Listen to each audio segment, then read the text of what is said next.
So what we've done so far is great. However, we're checking message.value in terms of Ethereum. We're looking for one whole Ethereum instead of $50.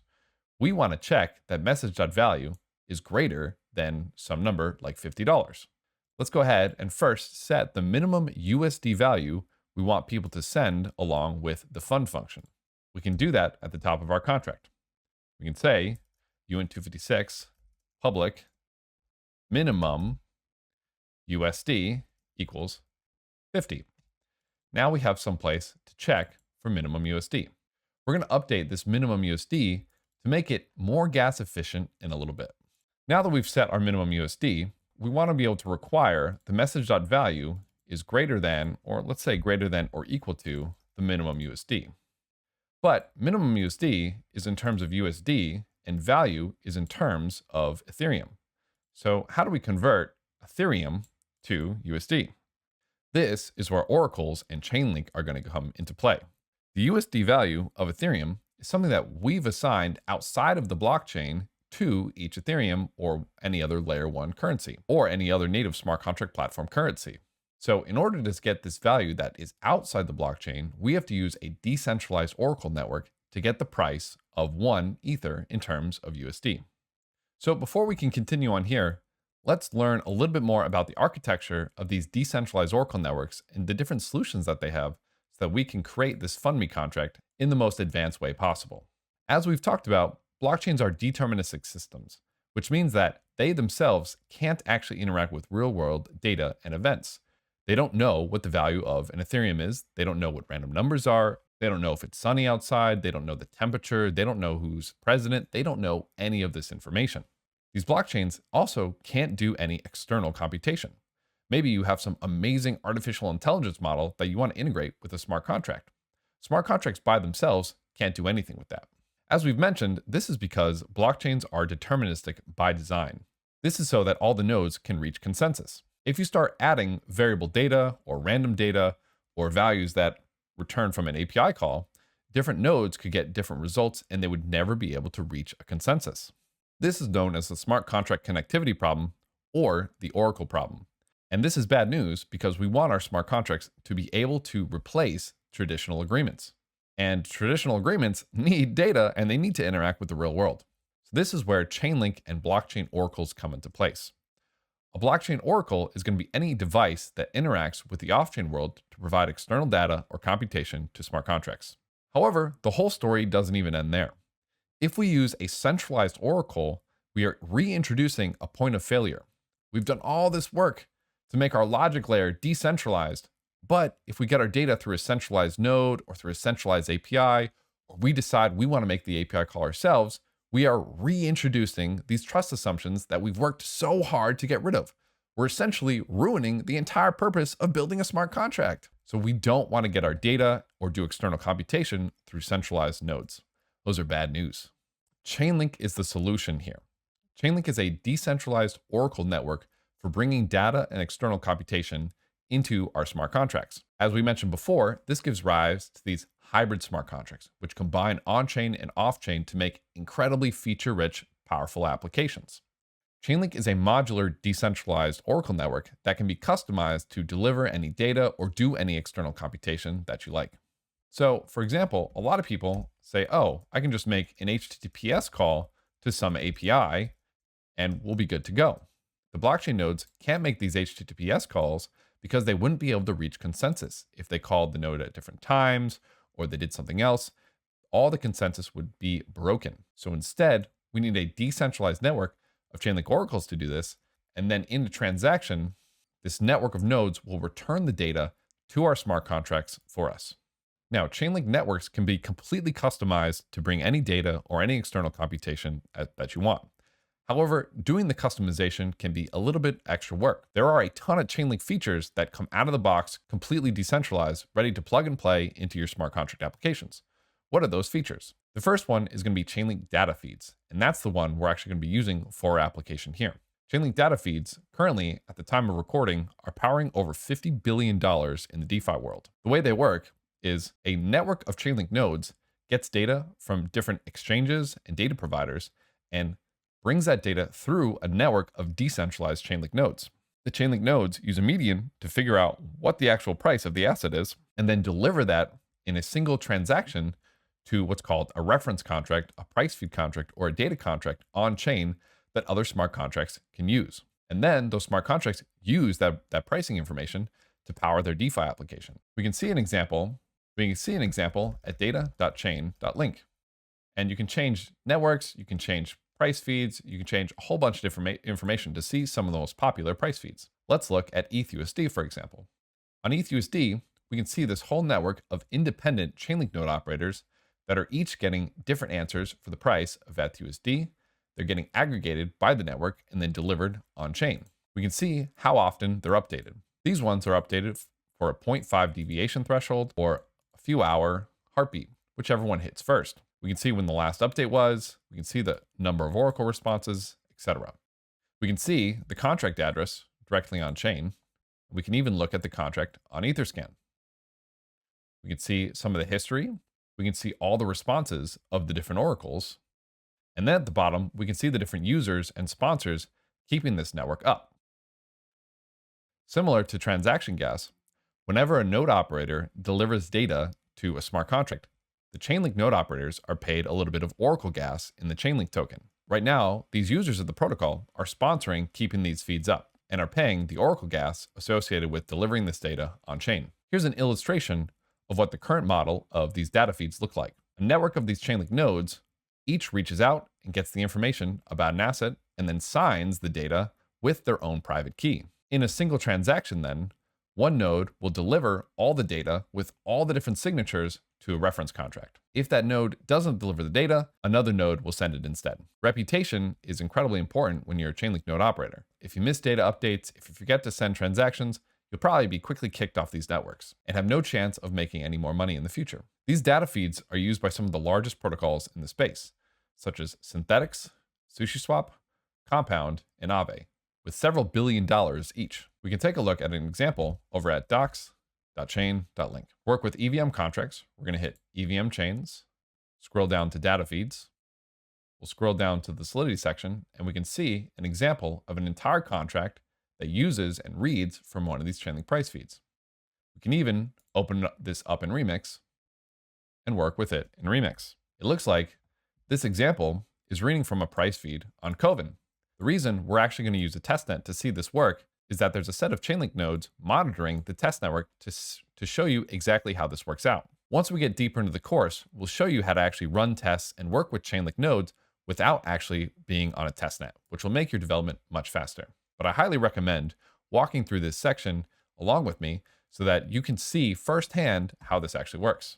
So let's go ahead to faucets.chain.link/Kovan. We're going to switch to the Kovan network, and we're going to get some Kovan ETH. But remember, look at the network flag and use whatever network is in the documentation. So to get some Kovan, we're going to come to the faucet. We're going to turn off test link. We'll just stay with ETH. I'm not a robot. And then send request. Once our Kovan Ethereum has reached our wallet, we can go ahead and close. And we can take a look in our wallet and see that we do indeed have 0.1 ETH on Kovan. Now let's go back to our remix. We'll compile this contract. We'll go and deploy this on injected Web3. And again, the reason we're going to use injected Web3 instead of JavaScript VM is that there's no network of Chainlink nodes watching our little fake JavaScript VM. There are a network of Chainlink nodes watching the testnet. So we'll scroll down, we'll switch contract to the price consumer v3, and we'll hit deploy. MetaMask will pop up, and after a brief delay, we can see our price feed consumer down here, and we can hit get the latest price, which shows us the latest price of Ethereum in terms of USD. You may be wondering why the number looks so weird. That seems like a really large number for the price of Ethereum in terms of USD. And this is because decimals don't actually work so well in Solidity. And we'll get to that in a little bit. There's a decimals flag associated with this price feed address that tells us how many decimals to include with this price. It's also in the documentation.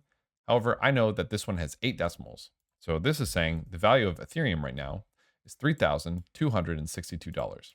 It may, of course, be different when you go ahead and try this. Now, there's a number of things that happen in this contract that I'll explain in our FundMe example, but if you want to take a look now, and see if you can figure out what's going on, I recommend you do so.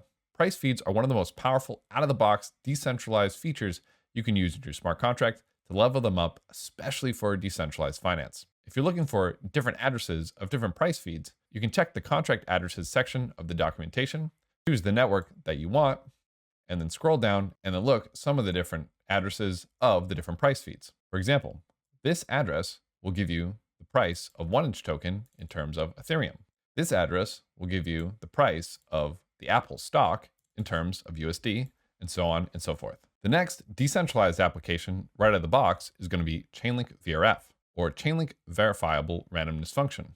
Once we do our lottery example a little bit later, we'll talk about how randomness can be manipulated in blockchain. Blockchains are deterministic systems, which by definition means that they can't have randomness. If you can determine what a random number is, it's not really random anymore, is it? So we need a way to get a provably random number by looking outside of the blockchain. And oracles are perfectly positioned to do exactly that. Chainlink Verifiable Randomness Function is a way to get provably a random number into our smart contract to guarantee fairness and guarantee randomness of applications.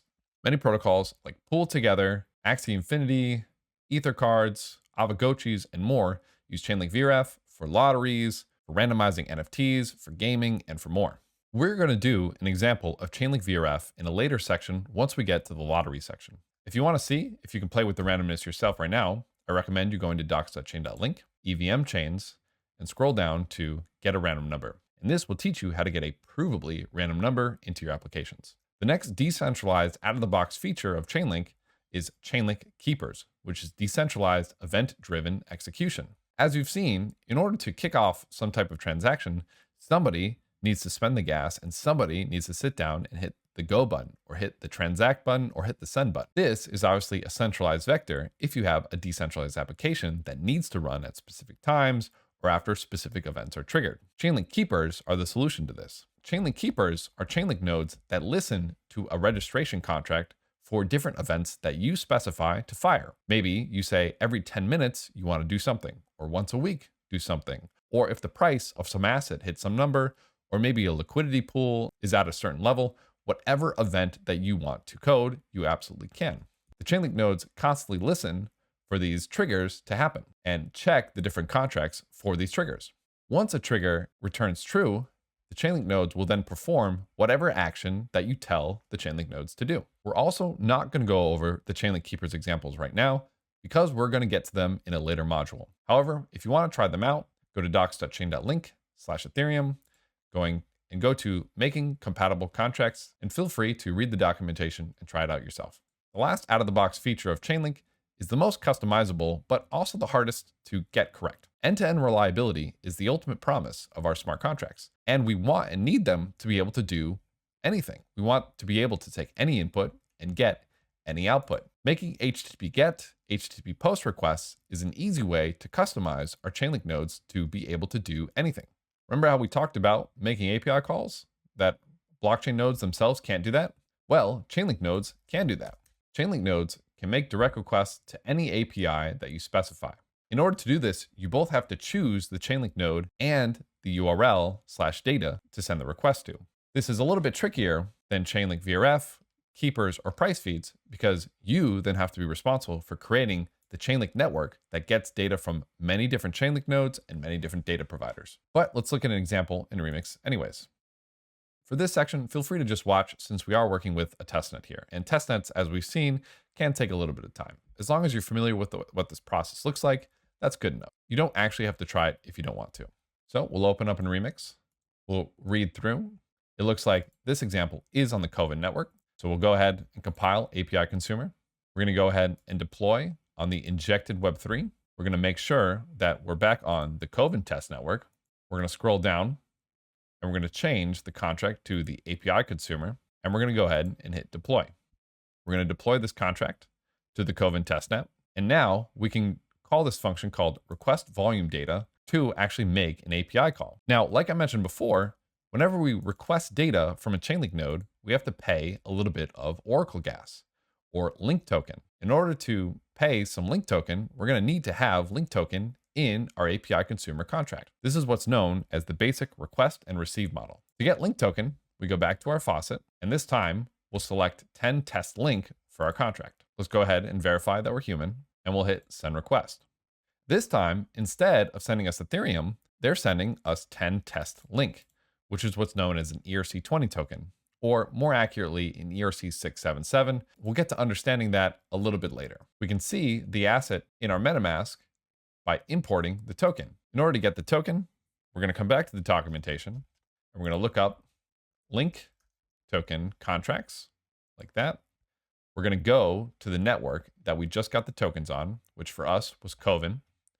We're going to copy this address. We're going to go to MetaMask, hit import tokens, paste that address, and hit add custom token, and then import tokens. And now we can see in our account one, we both have Ethereum and 10 link. Now that we have our link or our Oracle gas, we're going to send it to our API consumer. We're going to copy the address of the API consumer, open up our MetaMask. We're going to hit send, paste the address of our contract, switch the asset to link. For now, we'll just send 0.2 link. We'll hit next, and we'll hit confirm, and we'll wait for this transaction to go through. I chose 0.2 link because in this contract, there's a fee character, which tells us how much making an API call for this is going to cost. This one is actually 0.1 link. I sent 0.2 just in case we want to make that API call twice. Everything that's going on in this function we'll explain in a little bit later section, but for now, I just want to show you what it looks like to use. Once we send the link to our contract, we can first check to see what the volume is. The volume is 0. We want to get the volume of the last 24 hours of the Ethereum asset. We're going to be calling this API, which has a ton of raw data, including one in specific called volume over the last 24 hours, which is going to be this number right here. Say we want to get this into our contract from this API. We're going to make an HTTP GET call to this API. And what's going to happen is we're going to make the request in one transaction, and in a second transaction, the Chainlink node is going to return the value and store it in this volume variable in the global scope. So let's go ahead and hit request volume data. MetaMask is going to pop up. We're going to go ahead and hit confirm. And you'll notice right away, volume doesn't update. This is again because we actually need to wait 2 transactions. We're sending a transaction for the request, and then in a second transaction, the Chainlink node is actually going to respond. And after a slight delay, the Chainlink node has indeed responded with the result of making that API call back to our contract. We'll go over this process a little bit more in depth in later sections. The reason that I wanted to show you specifically the API calls is because we're going to show you a real life example of how to use Chainlink VRF and Chainlink Keepers in a later lesson.